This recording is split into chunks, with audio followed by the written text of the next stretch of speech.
باب 370 toujours درس 3 كرياد الصالحين. وعن ابي هريره رضي الله عنه يتام ابا هريره عن النبي قد يتي النبي صلى الله عليه وسلم قال اشترى رجل غوركو سودون من رجل امرد غوركو غو عقارا كو يتي كون عقار فوجد الذي tawi oɗo istara al aqara soduɗo aqar on o tawi ɗum fi aqari e nder aqariji makko ɗin jarratan hino pooɗe fiha hino e nder muɗum dahabun kange fa qala lahu wi'animo alladi on istara al aqar soduɗo aqar wangal hud dahabak e jaɓu ƴettu kange ma ɗen nan innama starayta andu komi soodi min kay jungo ma al arda ko leydi ndi al aqar ko boowal on faami ka yiltoɗe istara rajul gorko suuduno mi rajul immorde gorko go aqaran teeren boowal fa wajada alladi tawi oɗo neɗɗo istaral aqara soduɗo teere on fi aqari o tawi e nder teere makko on ton jarratan sakum fiyande no e nder makko daabun kanni fa qala lahu wiyanimo alladi on istaral aqaru soduɗo teere on hudu dahabaka aran kange ma ɗen innama staraytu minka andu min komi soodi jungo ma larda ko leydi simple walam astari daba mi sodal kange وقال الذي له الأرض جيد ليدني إنما بئتك الأرض وما فيها من كدم ييد ليدني إكلا كون درتو فتحاكما بنياوي إلى رجل فادي غوركو بمعنى بنياوي نبيولك فقال الذي تحاكما إليه ما بنياوي ني إجنغم ألكما ولد أنا إذا مربيتو قال أحدهما أويوي لي غلام دمار بيكم وقال الأخرى أويكجوي لي جارية مدمرجيو قال وي أنكي الغلام الجارية يجيو أن جنب بايكم كم وأنفقا ديبانسون على أنفسكما إدو هورمون منه إمر دي أو دي كان ندو وتصدق إتون صدق متفق عليه ko andingol en tun ka sakkitorde jamanu yimɓe ɓe riisay ha tawa ƴetta e jawdi jonna goɗɗo hara omaraji ma hala ala ko waɗa ko andingol en wano ƴettama makko radiallahu anhu annahu kanko sami o nani rasulullah sallallahu alaihi wasallam yaqulu maka kanat latke imra'atani sonnaɓe ɗiɗo ma'ahuma hino wonde maɓɓe ibnahuma ɓiɗɗo maɓɓe ja'a dhibu bonuru ari fa dhahaba bi ibni ihdahuma ndu naɓi ɓiɗɗo goɗɗo e maɓɓe fa qalat li sahibatiha o wiyani wondiɗɗo makko innama dhahaba andu ko yehi bibniki ko ɓiɗɗo ma on woni ko naɓa wa qalat al-ukhra aya kadi o innama dhahaba andu ko yehi bibnika ko ɓiɗɗo ma on fatahakama ɓe ñaawini ila dawuda kan nabi dawud alayhi salatu wassalam fa qada bihi o ñaawani ɗum lil kubra njan on fa harajata ɓe yalti ala sulayman kan nabi sulayman abu dawud alayhi salatu wassalam fa akhbaratahu ɓe humpitimo fa qala wi ituni addanaylan bistikkin ko ɗum woni laɓi a suɓɓuhu ɓe sekira kin laɓi ɗon baynoma hakkunde maɓɓe mi senda boobo fa qalati suhra to so ko wi la tafal watahu rahimakallahu yalla yurmi huwa ibnuha o ɗo ko ɓiɗɗo makko ni fa qada bihi o ñawani boobol li suhra to soko on muttafaqun bi mana ko rewɓe ɗiɗo legol heɓe wondi e ɓiɓɓe maɓɓe ɗiɗo bonuru ndun noon ari naɓi boobo hungo ɓa naɓi boobo hungo goto kala inni ko ɓiɗɗo oya on naɓa jajajo inni singajo bonorno ko ɓiɗɗo ma on naɓi singajo kadi inni jajajo o oye ko ɓiɗɗo ma on du naɓi ɓe tattude kala wi ko boobo mum on woni ko heddi ɓe ka annabi sulayman on ñawani ɓe ɓa o ñaawi kala catike woni wala addanela laɓi mi seeka boobo on kala e mum heɓa feccere ɓa laɓi kin addama to sokon inni wo he mi torkema wata on seeko o boobo accide e makko ɓawi ko ɓiɗɗo makko wata on seeko jano wiyo seeka min miɗo wakkili annabi dawuda maɗum sulayman ƴetti boobo on jonni to soko wi ko ɓiɗɗo mani ko oɗa wakkiliɗo yo seeke ko ɓana ɓiɗɗo makko ko oɗa wakkili sali ɗon wata seeke yoya halor himo wakkili kono e ɓiɗɗo makko on wuuru ɗum nulli ko ɓiɗɗo makko on faami si tawi woni ñaawowo on ko faamuɗo hay eɓɓa toñinirede gasata muntafanoɗe wan mirdasin al aslami radiallahu anhu qala wi qala nabiyu annabajo sa sallam maki yadhabu salihun al awwal e yadhabu salihun moƴƴuɓe ɓen naɓi al awwal aranon ɗum al awwal fal awwal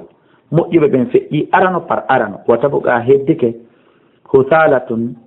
e ko boni kon ka hutalati sha'ir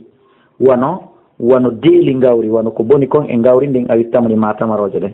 la yubalihim la Allah haaja kay ɓeeɗo baala tan hay ha jankun hay hunde rawa Bukhari mana yimɓe moƴƴuɓe ɓen feƴƴino e enen kadi Allah tabaraka wa taala moƴƴin وعن رفاعة بن رفاع الزرقي رضي الله عنه قال جاء جبريل أرمى إلى النبي كان بعد صلى الله عليه وسلم قال ما تعدون كن من كنت دون أهل بدر كن كن سندرتم إن كنتم دون فيكم هكذا ديجما قال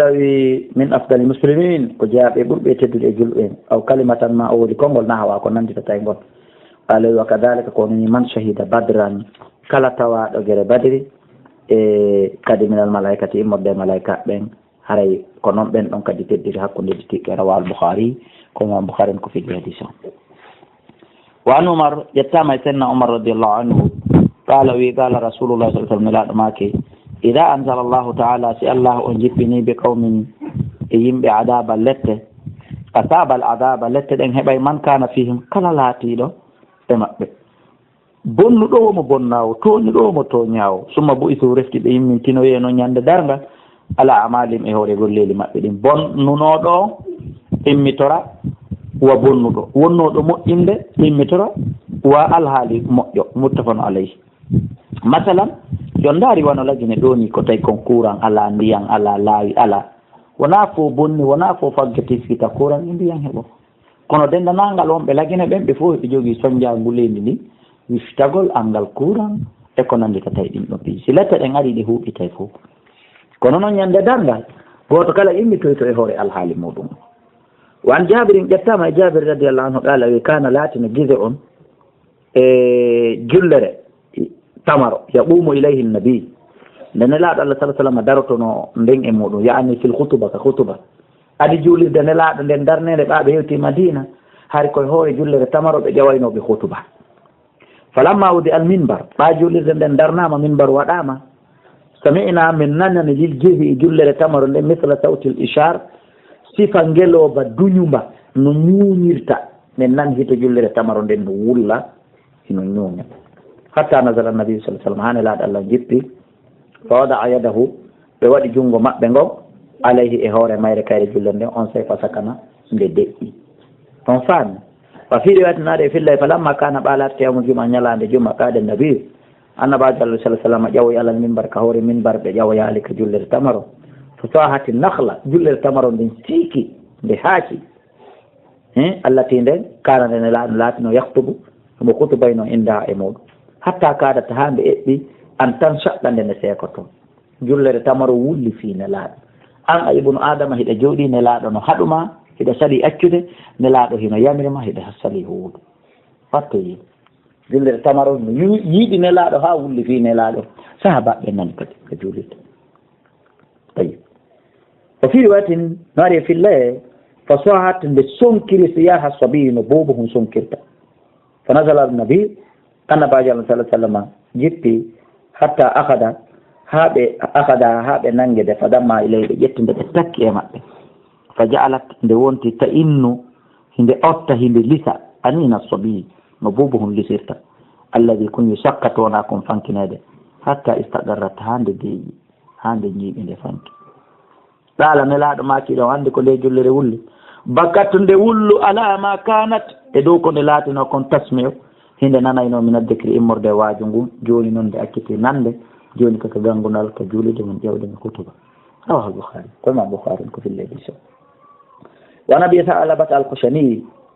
e Jursum bun Nashir radiyallahu anhu ar rasulillah ko ƴettaniraɓe sallallahu alaihi wasallam qala inna Allah ta'ala an Allah to ɗon farada o farli fara'ida farillaji fala tudayyi'uha wa tawyi'uɗi yandi mo farli no ɓornorte imo farli no juulirte mo farli diina kam wa hadda hududan o keeri ni keeri yandi falata tadduha musidɓe julɓe honɓe lanjantade wata o jaggutu keeri ɗi Allah keerini ɗin wa harrama asiya'an himo harmini piiji fala tamtaki huha fala tamtahi kuha wata o ñurtu ɗin piiji ɗi o harmini wa sakata an asiya mo deƴƴi fi piihoy goo ton koyɗon o wowlaali no harmi ma no dagi no ɓatte ma no woɗɗite o wowlaali ɗum ɗon andi ko fankiri o falja o yeggita rahmatan lakum ko yurmede wonande mo o waydani siyani o na o yejjituɗo fala tabatu alayha anha o tan wiƴƴito fi koye siyani on huwugol huwe tan wiƴƴito fiim hadis on hasanu rawahu dara ɓotoni wa gayre وعن عبد الله بن أبي أوفى رضي الله عنهما قال وي غزونا من حبنا جهاد مع رسول الله صلى الله عليه وسلم 7 غزوات جهاد جئتي تأكل الجراد نأكل الجراد تايمة نيامة كانوا كفاسون كل برورة كويته كون كانوا نوايا بقباتي كونو كانوا نجاندي نساكتو نسلي كنيامة وفي رواية ماري في الله نأكل تايمة نيامة وندو معه وندو دين لا الجراد كانوا متفق عليه وعن أبي هريرة رضي الله عنه أن النبي صلى الله عليه وسلم قال الماكي لا يلدغ المؤمن من جهر مرتين بإن لا يلدغ المؤمن بمعنى قم إن نتتاك من جهر إمرد لورو مرتين لا بجد متفق عليه بمعنى كفاندا قد بونتا بونيتو هراي أو هباي حكي أو أكي أو هلاي الله وعنه يتام مكة كان أبا هريرة قال رسول الله صلى الله عليه وسلم wa salasatun piiji tati ma ɗum yimɓe tato la yukallimuhumullah Allah yettido tawi maɓɓe yawmal qiyamati ñande janggal few Allah tuggataɓe haala wala yanzuru ilayhim o darataɓe kadi few wala yuzakkihim o laɓɓintaɓe wallahi wala hum nowoden bi adabu letalim musuɓe to andi ko mboyombo rajulum ko gorko ala fadli ma in wonɗo e dew ndiyan luttuɗam bil falati ka burure yamna'uhu o sakko e majjam min ibni sabil immorde yimɓe laywata ɓe ñiɗuɓe yara ɓe ñeɗa ɓe looto ɓe ñeɗa ɓe wuufo to andi ko wiyete ndiyan luttuɗam bimana ko caangol ma ko ɓundu wondu ka burure taw ko gonga goɗɗo no hoɗi takko ɗon himo inni ko kanko je taw o ñeɗi ko o yarata kon e ko lootorta e ko dammi makko yarita mbiyan ɗan no ilude tumminamani goɗɗo ara ɗon ñeɗugol yarama looto ino o e kanko ko caangol makko goɗɗo ñeɗata ɗon on mo jeeya e tatoɓe ɓe Allah darata ɓe ñande dargal wa rajulun e gorko baya a rajulan o hawɗa o yeeyoda e gorko sil atan marchandise badal asri ɓawa julde ala sara fa halafa billahi o wondira inde Allah la hadaha o inna wallahi ko heɓiri o marchandise bi kada wa kada ko ni wallahi ko operi ɗo mi sodiri fasaddaqahu o yagonginamo wa huwa tawa kanko wonduɗon ala gayri dhalika ko itana ɗum woni mana hara ko wondi konko ni o heɓiri marchandise on ta o fena oɗo kadi Allah daratamo laɓɓintamo wa rajulun e gorko baya imaman o ahode e almamiyagal la yubayihu illa li dunya tawa o ahodaka e ngal almamiyagal sona fi aduna ha tawa ko ƴettiri laamu ngun ma almamiyagal ngal tawa ko fi aduna fa ina atahu minha si o okkama ɗum waffa o hunna wa illam yuti so okkaka minha mud lam yaffi o hunnata o kadi no jeeya maɓɓe Allah dande muttafaqun alayhi wa anhu ƴettama e makko ani nabi ko ƴetta annabaji sallallahu alaihi wasallam qala wi bayna nafatayn no hakkunde wuttanduji ɗin ɗiɗi bimana wuttandu ndu yo maaye e wuttandu ndu yo immite 40 capannayyi woɓɓe wi balɗe woɓɓe wi lebbi woɓɓe wi duuɓi qalɓe ne ya aba hurayra 40 yawman ko balɗe capannayyi qala wi abaytu mi sali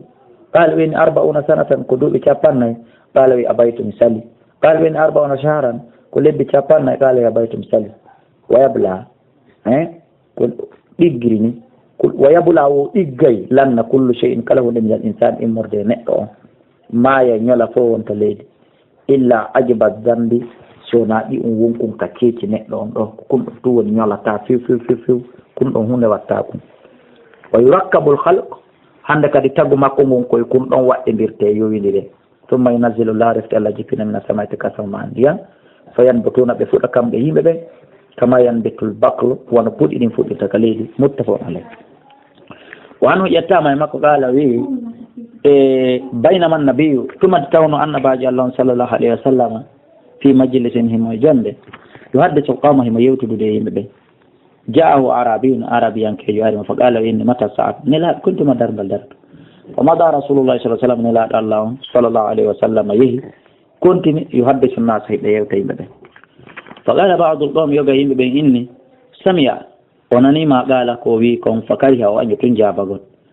ma qala fakariha o añu ma qala ko woli kon ko noon wa qala ba'du yoga ɓe maɓɓe inni o balskoni lam yasma nelaɗo nanaɗi ma ɗum o jabotomo hatta ida gada hadisa waɓa nelaɗo gayni yewtere maɓɓe nden few qala ɓe maki ayna sa'ila nisa kon toon landiɗo on fingal darngal qala o wi'i ha ana hino lanɗo ya rasulallah kay nelaɗo Allah qala nelaɗo maki ida duyi atil amana si woni hoolaje ɗe yeebama goɗɗo halfinte yedda jonnorte yedda hokkete ɓe nguron kadankade jomme nawnuɗo janfo waɗira ordonnance commerce ittere monnaie fantasiri saat hara habbita darngal nani ngal ari qaala kayfa idaatuha konno hoolare yeɓirte araɓe maki ida wussidal amru si tawi woni fiyake ɗen halfinama jonnama ila gayri ahli hara wona anduɓe ɓen imamu no mirama fi ɓako kanko okketere juulirde ma ko mawɓe makko okketere juulirde ma ko kamɓe jeeyi laral leydi ndin ma fiiɓamo mari mbuuɗi ma ɓamo huula lamɗo jommirama laamu fiiɓa ko huulaɗo e ko nantatay ɗum haray fantasidi saata habbita karngal ngal rawahu Bukhari wano ƴettama makko anna rasulallah nde nelaɗo Allah sallah sallam qala o maki yusalluna lakum e ɓeyno jokkade e mo on fa in aswabu so tawi woni ɓe hawri falakum haray no wodano wa in akhfa'u si ɓe woopi falakum fo e mum kadi no wodano wa alayhim e hoore maɓɓe kadi nana ɓeeno jokkade e moɗon si ɓe hawrodiri no hana jokkirede noon haray hino wodani on hino wodani hino haray hino wodani ɓe baraji ɗi so tawi woni noon ɓe wuupiti haray bakka haray hino wodani ɓe toujours baraji ɗi haray ono bakka toon no wodani rawah Bukhari wano ƴettama e makko radiallahu anhu o wi kuntum on laatike khayra ummatin ko ɓuuri moƴƴude e mofte ukhrijat yaltinanaɓe linnas wonande yimɓe ɓen qala wi khayru nnas ko ɓuuri moƴƴude e yimɓe ɓen linnas wonande yimɓe ɓen yatuna bihim fi salasil ko on ɓen addanayɓe ɓe jokkogalji jogodiralji fiya naaqin ka daaɗe maɓɓe hatta yadkhulu ha ɓe naata fil islam ka islam ɓen ardanayɓe ɓe jolokoje ɓorna jolokoje ka daaɗe ha ɓe naata ka islam ko fanda ɗum wona was ko gannugol ɓe jolokowal huma ɓe poɗɗa adda ala ɗo convaincugol ɓe ha ɓe jaɓa wano ƴettama makko ani nabi ko ƴetta annabaji Allah sallah sallam qala wi ajiballah allah hino haawi azza wa jalla min qawmin immorde yimɓe yadkhuluna aljannata naatuɓe aljanna fi salasil naatiɓe aljanna jolokoje poɗaɓe naadali ɓe rawahu Bukhari manafiro muɗum yusaruna e nangeteɓe wa yuqayyaduna ɓe jolke summa yusulimuna reftile ɓe silma fa yadkhuluna aljannata ɓe naata aljanna hono ƴettama makko ani nabi ko ƴetta nabaji Allah sallah sallam qala yahabbul bilad ko ɓuura yiɗede leyɗele ɗen fof ilallahi ko Allah masajiduha ko juulirɗe ɗen wa abghadul bilad ko ɓuura monanede tikkane e leyɗele ɗen fof ilallahi ko Allah subaɓuha ko lumoji majji rawahu Muslim wan Salman al-Farisi radiyallahu anhu ƴettama e oɗo min ɗawli immorde mako makko qala wi la takunanna wata alatude ko sattu in istata'ta sa heeɓi feere wata alatu awwala man yadkhul e adotoɗo natude assuqa ka marché si weeti bimbi wota jeeye e adotoɓe hewtude ɓen ka marché uddita wala akhira wona sakkitotoɗo man yahruju yaltugol min ha toon kadi wota jaɓo jeeyede adotoɓe natude ɓen ka marché uddita marché ɗen wota jeeye e sakkitotoɓe yaltude ɓen ka marché on mbayɓe marché ɗen fa innano ɗe marché ma'arakatu cheytan ko seteyagal iblisa ni ko waɗɗorɗum cheytanuji ɗin wa biha kaka marché toon yansubu rayatahu woni ko fempata darapo makko on rawahu Muslim hakaza warabal barqaniyu oɗo hino filli fi sahihi ka sellude makko an Salmana ko ƴetta e Salmana e qala o wi qala rasulullah sallallahu alaihi wasallam maki la takun wata laato awwal man yadkhulu suuga on adotoɗo natude ka marché wala akhira wona sakkitotoɗo kadi man yakhruju minha yalto ka marché fiya hayno toon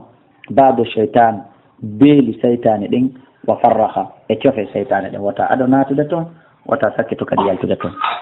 wa an Asim al-Ahwal an Abdullahi bun Sarjin radiyallahu anhu qala qultu minnani li rasulillahi elaɗo Allah min ya rasulallah ghafara Allahu laka an Allah yaafikema qala walaka an min Allah yaafikema qala Asim inni fa qultu lahu minnani wa min kadi istaghfirillah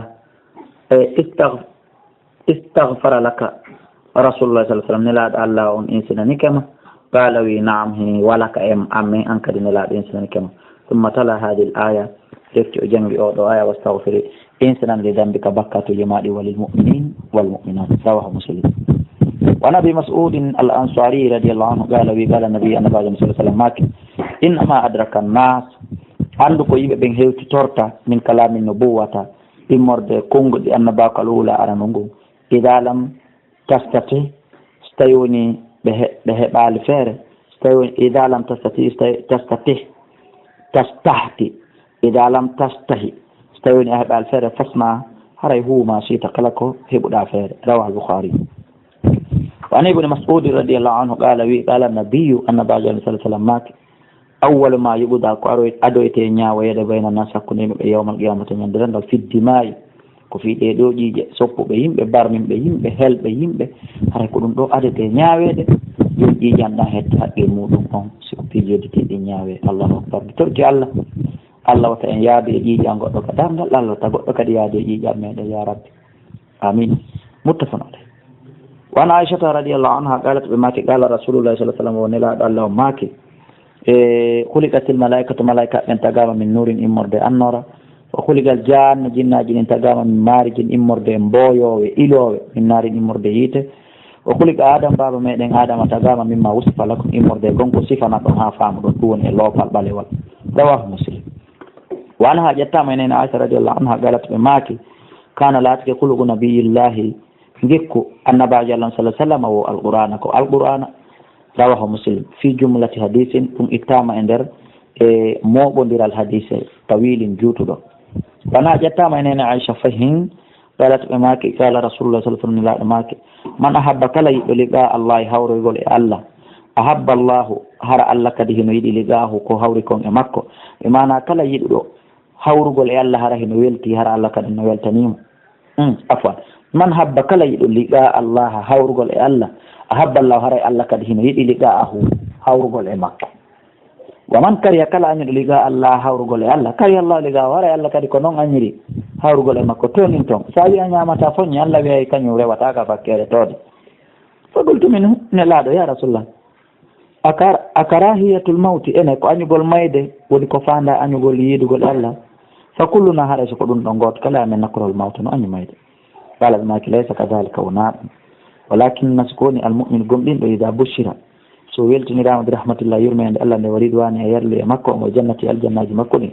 ahabba o yiɗay directement liqa Allahi hawrugol Allah tabaraka wa taala fa habba Allah kadi yiɗay liqa hawrugol e makko.